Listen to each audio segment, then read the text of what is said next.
जय जगन्नाथ सांग मैंने आज मु बनैबी पणस कठा तरकारी। पणस कठा तरकारी बनवाई पणस ये मुझे काटिकी नहीं जाइए हलदी डुबे रखी हलदी पानी रे मसला मुझे पिज अदा रसुण ये गोटे बड़ पिज नहीं काटिकी टमाटो आलू मत बड़ बड़ साइज कर काटिकी रखी मसला बनवाई रखी जीरा धनिया आमर पान मधुरी शुखिला लंका दालचीनी गोलमरीच लवंग गुजराती ये सब को आम ब्लेंडिंग जार देके गोटे मसला प्रस्तुत करदे। सब मसला को मुझे जार देदेली यार गोटे पेस्ट बनईदे। मसला बटा होगला आमर रेडी। एबे मु प्रेसर बसई गैस रे बसई से पणस से हलदी गुंड देदेबा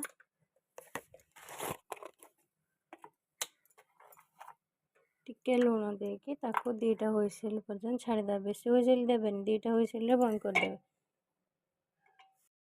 दीटा सीटी आसला हारी एबे मु प्रेसर को बाहर कर रखीदेली। एपटे मोर कड़े गरम हो आसलानी से देदेली तेल आलू काटिकी रखी से आलू को एबे तेल रे भाजीदबा।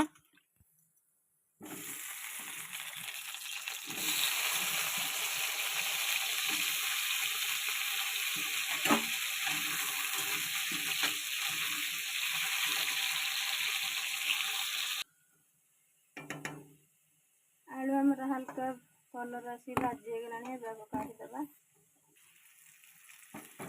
से कड़े आम पणस को भाजीदबा।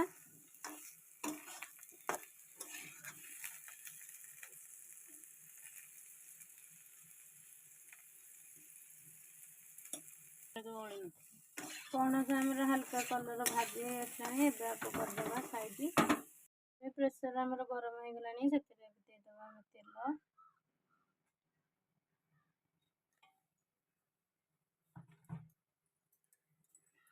तेल गरम हो आसला देदेवी मु जीरा दालचीनी खंड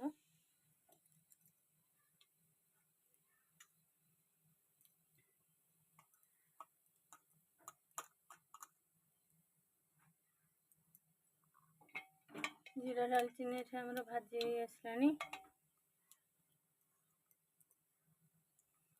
से देदेबा पियाज